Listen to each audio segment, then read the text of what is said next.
Ooh, should film it like this. Ooh, are we in Twilight? Kia ora guys, welcome back to episode 2 of 2019 Wholesome Half Hour. As always, I am Mackenzie. I'm Sarah and Kira.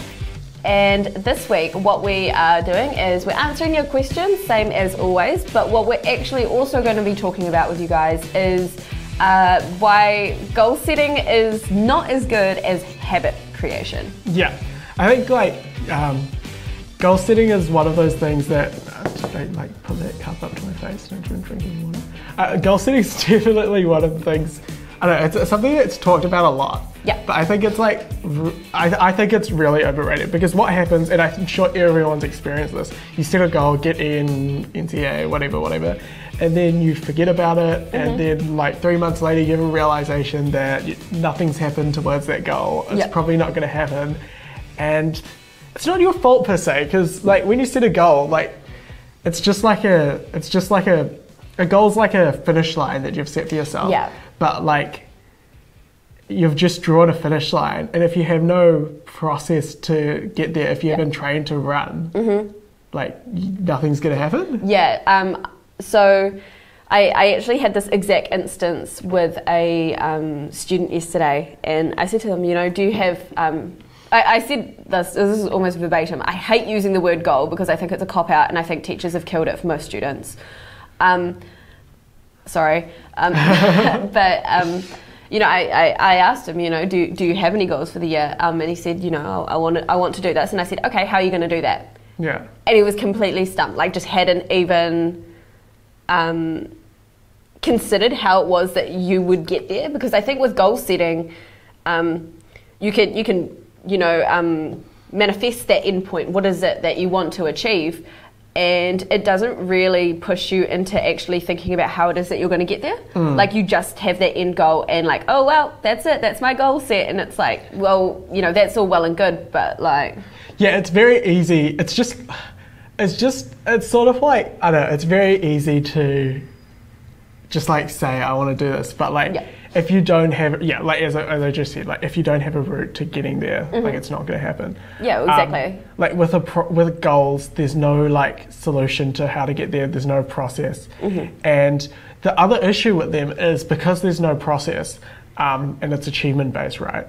If you don't achieve it, you often have nothing to fall. You can't, if you just have a goal and you don't achieve it, you often can't reason why you didn't achieve it. Yeah. Because there's no, it just didn't happen. But it's very hard, if you don't have a process that you're working with, it's very hard to get down why it didn't happen. And for that reason, it's hard to improve, and you kind of just get stuck in a loop of making goals and getting nowhere. Yeah, and I think that's personally what I experienced all throughout high school, even schooling before that. I know it happened in primary and stuff as well, and I'm sure a lot of people are probably experiencing this right now, where they get in for the year and their teacher with all good intentions, this is no fault of their own. They say to everyone, make a goal for the year, or, what is it that you want to achieve for the year? But quite often as well, those goals are either tucked away and filed away somewhere, or crumpled in the bottom of your bag, or they don't even make it into your bag. Yeah. And you just forget that they exist, and it was just a task that you did in that class, and that goal doesn't exist outside of that session in which you created it. No, absolutely. And, it's one of those things that if you're not constantly going to be aware of it, or you're not constantly working towards it so it's present in your mind, then you will just completely forget about it until it gets to, term 3 and you realise, oh no, I physically can't even, get enough credits for whatever goal it was that you wanted to set. And I completely forgot that was something I even wanted throughout the year. I was just trying to get through every internal. I was just trying to get through all the standards. And so not having that mindfulness, that goal to kind of center around, I think it is so easy to lose track, and 9 times out of 10 you will. I think it's very rare for someone to just say, hey, this is the goal that I want to achieve, and they can just do it. Yeah, no, definitely. And I don't know,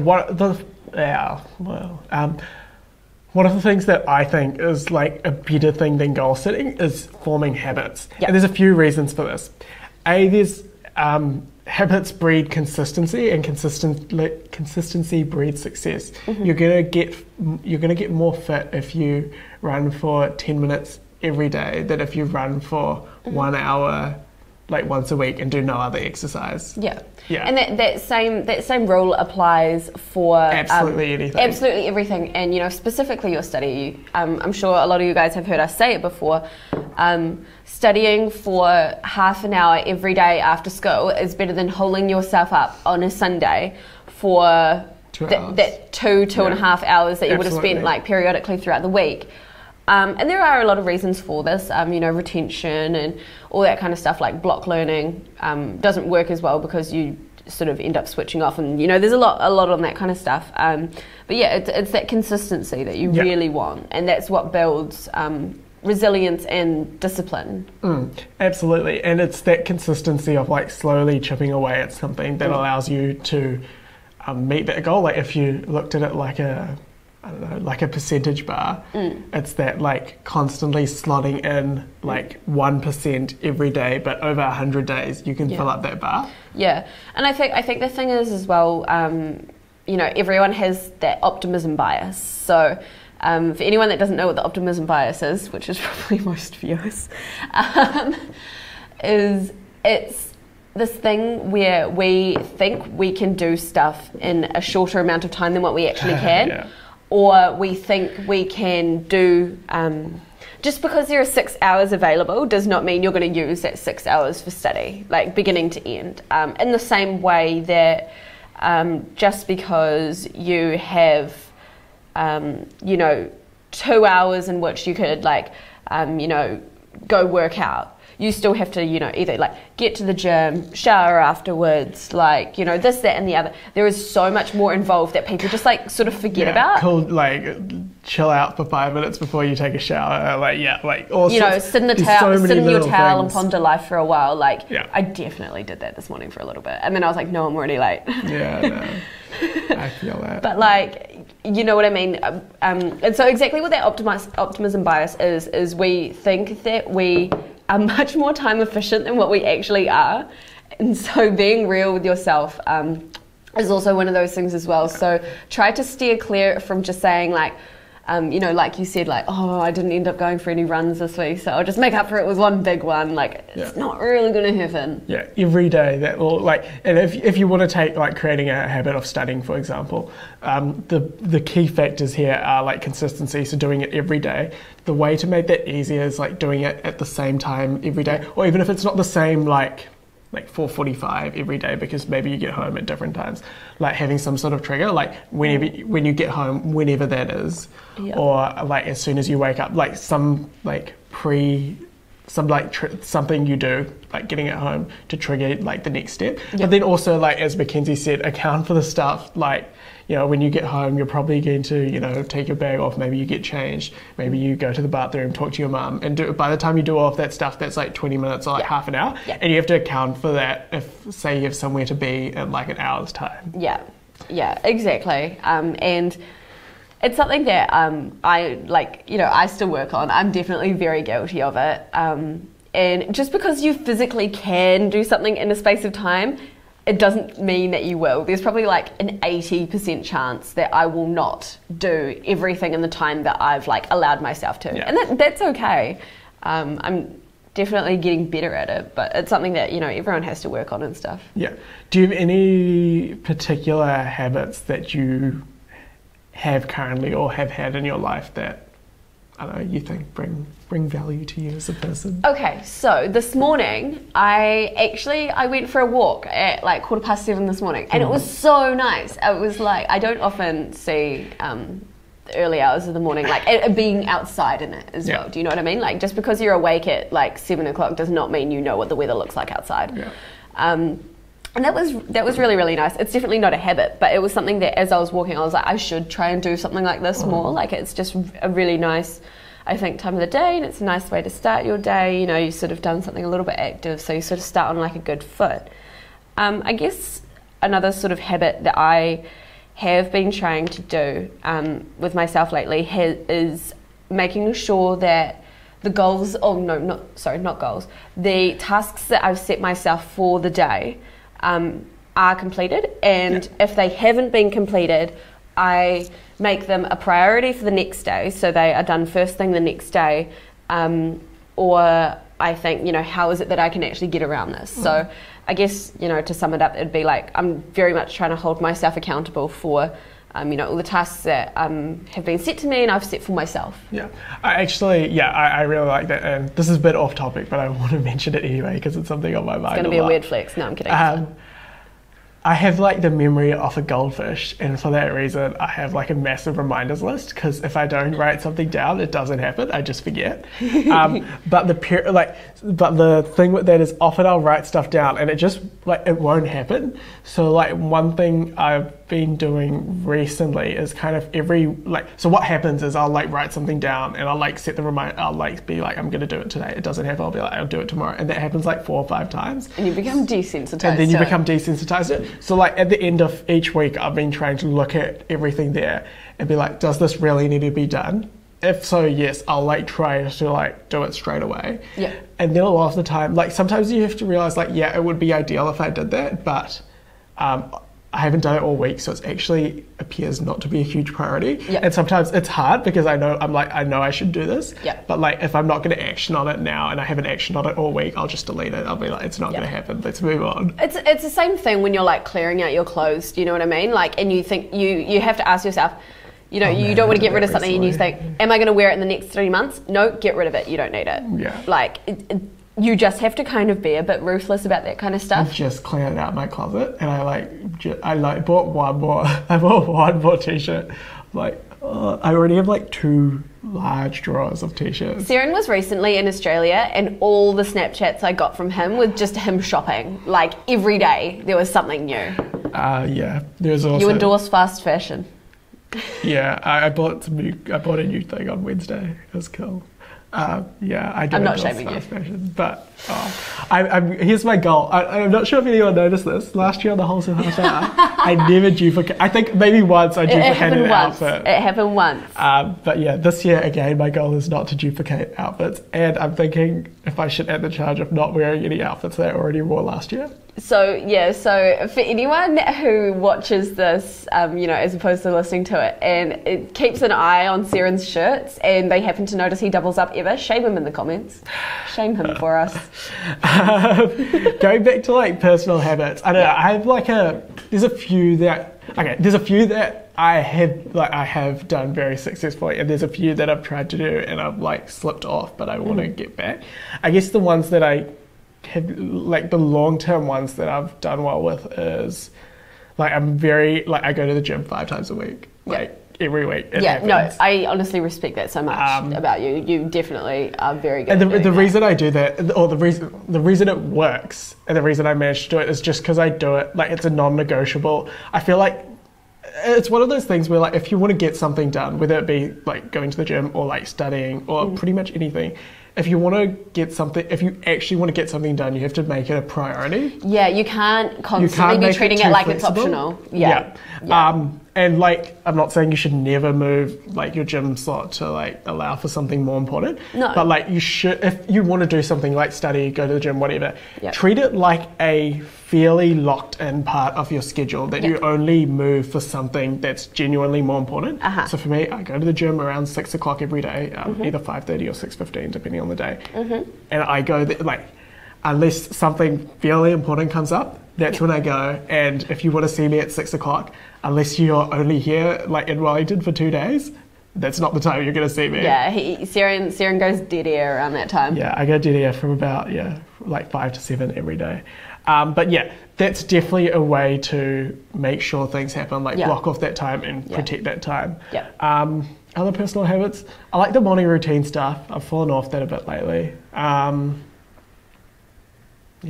I think I've always had not pretty okay morning routines, just for the simple fact that it was sort of ingrained in me since like being in high school. My morning routine's not terrible. It's just shout out mum for waking me up at like 6 to 6:30 every morning for 13 years. Really appreciate that, Liz. Actually, that was very odd. Usually my mum's like gone by the time I like wake up because she like starts work early. Yeah. But like this morning I was like eating breakfast and she showed up. I'm like, oh wow, you're still here. That's weird. I was like very weirded out. I just didn't expect it. What are you doing? Why are you here in your home? Anyway. But one more thing about goal setting versus habits. I guess it's not super wise to, I guess, like pit them against each other, because I think what it is goal setting shouldn't be the main focus when you are trying to improve yourself or trying to achieve something. Because essentially that's what you're trying to do right now. What are you? I don't want to grab it. I want to look at YouTube comments, but don't worry. It's fine. Okay, that's sorry. I'll resign tomorrow. Good? Okay, cool, sweet, thanks. When you think about making a goal, particularly long-term ones, when you break it down, when you do say, how is it I'm actually going to do this? What are the actionable steps that I can do to get to this point? You'll find a lot of them will boil down to creating good habits. You know, if I want to get better grades, I want to participate more in class, and I want to do a little bit of study after school every day. So, you know, clearly one of those is, you know, boils down to good habit setting and studying. And also one other thing is habits. Like, you can have a habit and continue it. Like, you can go to the gym every day forever. Whereas with goals sometimes, and this isn't always the case, but with goals sometimes you achieve the goal and then you can drift off a little bit. This happens a lot with like exercise and weight loss stuff. People hit their weight loss goal. They hit their like goal, and then they lose the habits, and then they gain all the weight back. And then they do it all over again. But if you instead of looking at it as a weight loss thing, if you make it a habit to like improve the way like you eat, like make a habit of just making dinner, like not eating out and making dinner Monday through Thursday every week. Then like that habit continues. Like there is no end date. That's not to say there isn't a place for goals, but like I feel like goals should always be backed by some sort of process, some sort of daily or like regular, consistent ritual that you can do to. It's not that goals are bad. It's that they're not as important as the process of getting there. And the unfortunate thing is that I feel like we've always been told, we've always been fed, like, you know, make a goal, and nobody has really, at least in my own schooling, you know, goal setting was like a big thing that, you know, teachers loved to make us do at the beginning of the year to waste, I don't know, a period. And it was something that, like, we would never return to it, and there was no breakdown, there was no how do you feel you're going to achieve that, there was no discourse around that, and that in itself is the issue, because you know, if you don't achieve it at the end of the year, you're going to be disappointed at yourself, but also you did nothing to actually make it happen. So it's one thing that actually you see a lot. I don't know, it's one thing as I've gotten older, I've realized, like, I was at I've got a fixed term job elsewhere, and we were starting a new project, right? And our boss came in and he's like, this is what we need to achieve, we need to make this new course. And like that's where most people, like, if it was their own thing, that's where most people would stop. But then he's like, okay, and then he went out to all of us and he's like, what are all the things we need to do this? And we came up, like, there's like 5 of us in a room together, there was like 50 things. And then like from there we decided, like, these are the things that must happen, these are the things that are least important. But like, treat your goals like that. So like, if I want to make a study habit every day, what do I need to do? Like, make a list of every single thing and make sure you can tick off as many of those as you can. And to break it down, it will really help you understand where it is that you need to improve, because, you know, something like you know, I want to get an excellence endorsement this year. It's such a vague thing, you know. If you're not regularly an excellent student and you want to bump your grades up, well, what is it that has been, you know, inhibiting you from achieving higher? You know, as the people you're next to in class, is it because you just don't, like, enjoy the topic? Is it because you're not studying? Is it? There are so many different things that can impact it. So when you leave it as that big umbrella term, you're really not addressing what it is that the issue is, or the thing that it is that you need to overcome. And because of that, you're not even going to know, because you never engage with that thought. And as a result of that, it just doesn't happen. Cool. Shall we move on to some questions? Yes. First one from Kat Thomas is, how can I create a study routine if every day is different timing wise? So the thing with study schedules is they're not these fixed, rigid things that are completely inflexible. Like Siren said, if you want to start a habit, you need to have that flexibility in with it. And you might set a goal, I want to study half an hour after school every day. But some days you might get home late if you've had like trainings, if you had something else on, and that's fine. Maybe even if you've got like something like work on, just say, oh, I just can't study it that day. Yeah. But make up for it in other days. It's a case of doing what you can and not letting one little excuse stop you from like the whole week. And having the endurance to, the resilience to say, oh no, it didn't happen on Monday, but rather than, I'll just start next week, it's tomorrow. I will try it instead. Absolutely. It's so easy to be like, I'll start next week. I've already ruined it this week. I'll start next week. And you can also, you can create like habits in a level of consistency even with an inconsistent schedule. So say, Monday through Friday, say like half the days, so say 3 of the days you come home later than you usually would, but still not late enough to study in the afternoon. You can still say, when I come home, whatever time that may be, I'm going to, when I come home, I'm going to have a snack and then I'm going to study straight away. And then say Wednesday and Friday, say you come home too late to study after school. So you can say Wednesday and Friday, on those 2 days, I'm going to wake up half an hour early and study for half an hour. Could even be a case of, oh, I can't study after school, but I do have a study period today, so I will make the best. Go to McDonald's. Yeah, I will rather than using that study period to just sit around on Facebook in the top of the library looking at everyone else who's not allowed their own 13 room. I don't know if anyone else had that. No, we had that. We did have that. We had it, and so there was in the top of our library, there was kind of a mezz floor, and it was big glass windows. So we sat up there, and all the year 13s, you could see us all playing silly buggers. And there were year 9 classes and stuff down below just watching us, and we're like, yeah, we don't care. But don't, if you don't have that time later on, after school for whatever reason, just maximize the time that you do have. Yeah, I never did much during study period. I almost certainly went home on a Friday. I had a study period last on a Friday, so as soon as it hit lunchtime, I was yeeting out of there. No, we had it's been a lot of, so we had within walking distance of our school. When I say within walking distance, I mean within 120 seconds, we had a McDonald's, a bakery, a Subway, a Pizza Hut, and a Domino's. And within 5 minutes, we had a countdown as well. That's so dangerous. So I'm pretty sure I spent many hundreds of dollars on food that year. Oh, they must make a killing just being beside. Oh yeah, they make a killing. I'm sure. Yeah, they're actually anyone who's in Wellington can speculate to which McDonald's this is, but they are. I'm pretty sure one of the highest earning McDonald's in Wellington. I say that because they're always whenever McDonald's rolls out a new thing, the touchscreens, create your taste, something like that, they're the first one in Wellington to have it. It's so funny. I'm actually pretty sure where I'm from, the Macca's there is one of the most busy in the entire country because we always get the first things. But I've actually heard from people before, they're like, yeah, we're pretty sure that's one of the busiest Macca's in New Zealand. And I'm like, you know what, that doesn't surprise me. Yeah, fascinating. Yeah. I love life.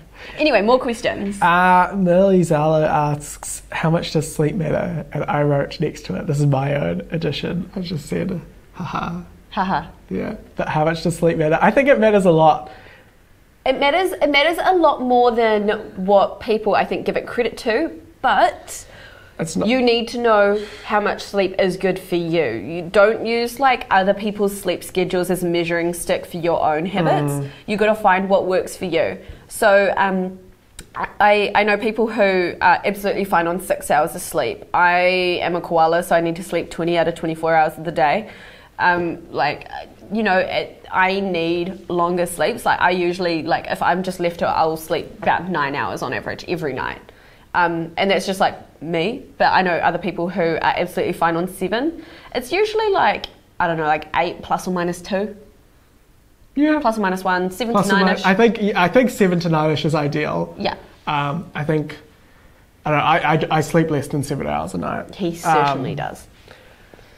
I still think 7 to 9 hours is probably ideal based on experience and the fact I know that when I sleep more, I perform better and get less tired. But yeah, I think it's definitely a balancing act of Yeah, and if you sleep less than 7 hours a week, just play around with sleeping for more than 7 hours a week for a week. Yeah. Is it worth it? If it's not, that's fine. Yeah, you've got to find what works for you, but it is definitely 7 hours important. a week, 7 hours a day, 7 hours a diet. What did I say? I think I said 7 hours a week. Oh, you're good. Yeah, I think, you know what, definitely towards the end of the year, 2018, that was probably about the amount of sleep you got per night, trying to whip out all those internal videos. Yeah, my Sunday nights are consistently like a 5-hour sleep. Yeah. Yeah, I don't recommend it. But yeah, it's definitely very important, but you got to find what works for you. Yeah. Naps are cool too. I don't endorse naps personally, but I know a lot of people do.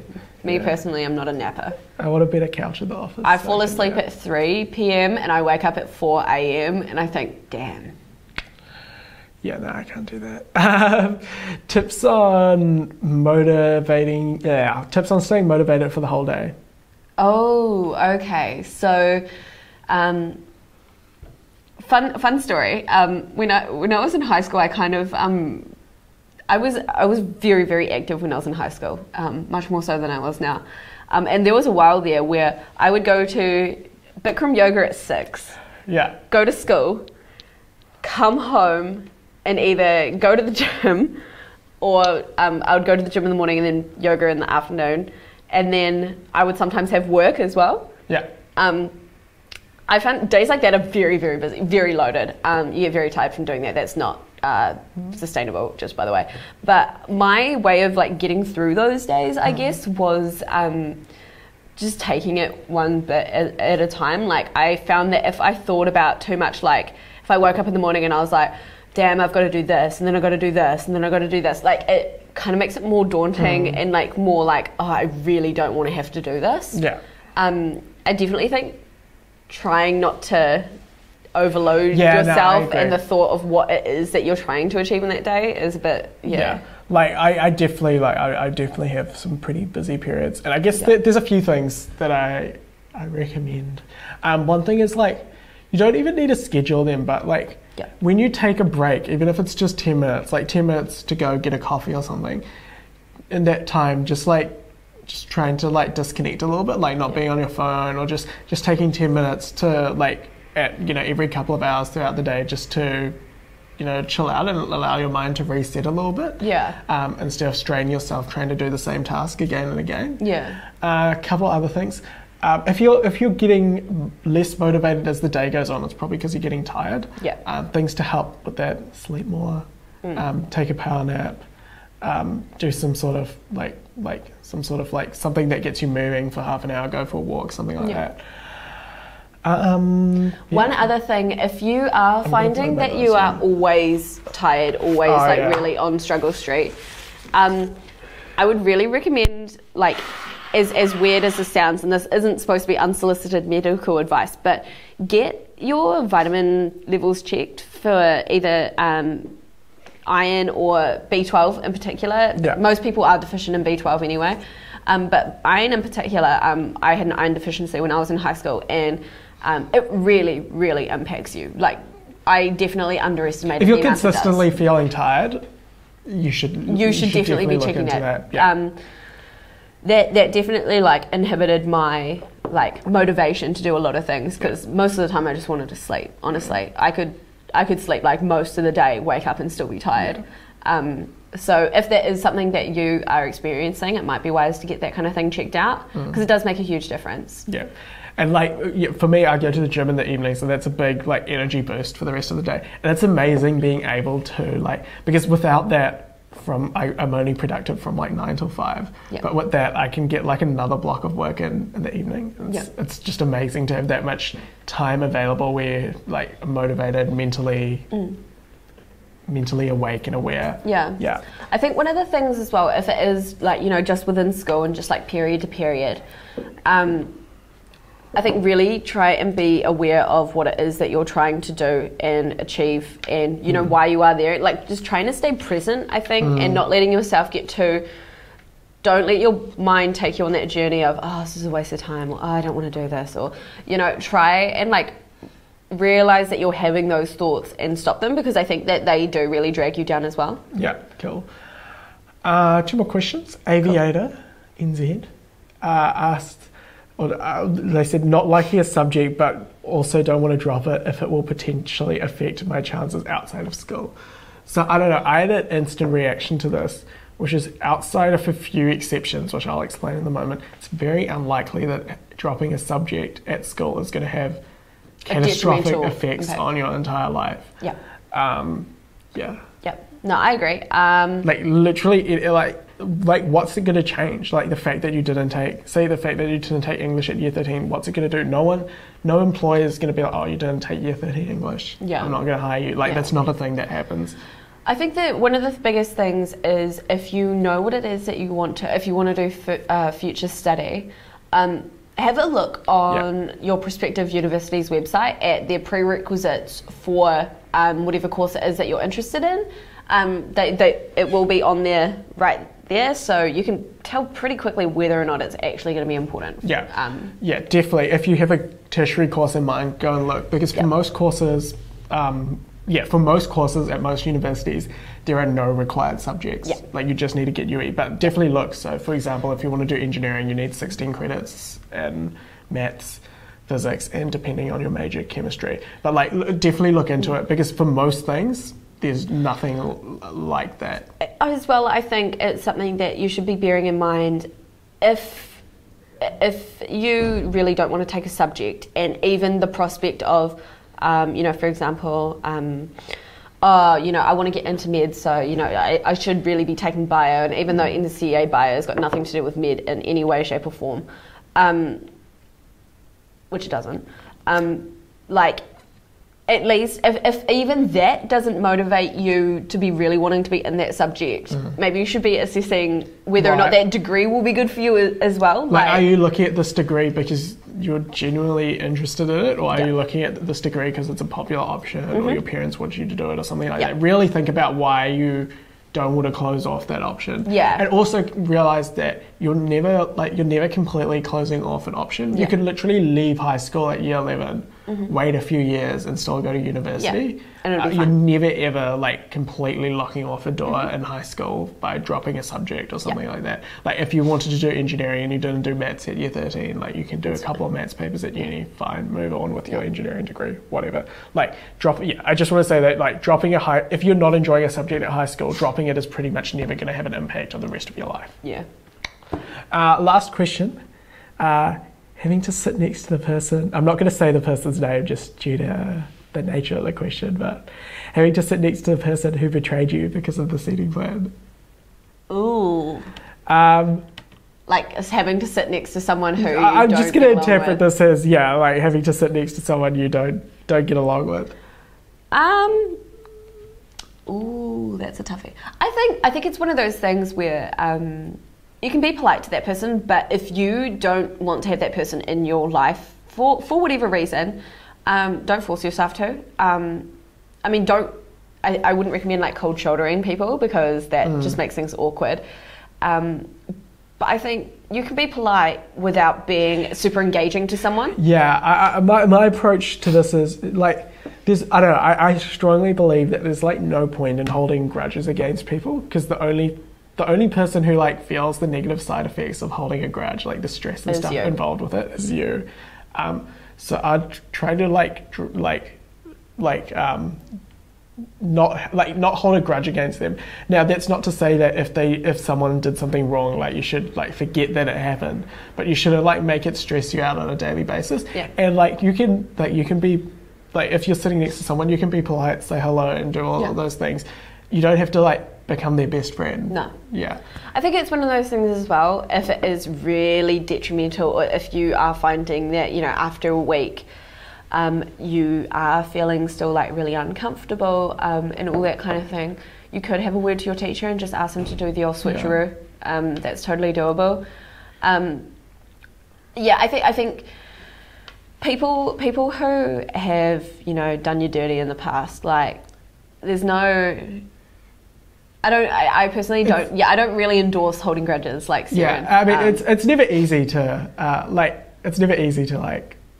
interact with a select group of people who you might have in your life who have you've had negative experiences with in the past. But it's definitely not worth like holding a grudge and having to like relive that every day. Like you have nothing to gain from that. Yeah. Oh, 100%. It's just not. It's not worth your time and it's not worth your stress. And I think if you've already decided that this is a person that you don't want to continue to affiliate with, then you know, share your workbook in the class like everyone else has to. But then like after that, just don't worry about it. Don't encourage and don't endorse, you know, people and things that might introduce negativity into your life. Yeah, no, that's my thing. And it's not rude and it's not harmful. You're doing what's best for you, and that's who you should be looking out for. So. Yeah, no, I definitely agree with that. Yeah. Awesome.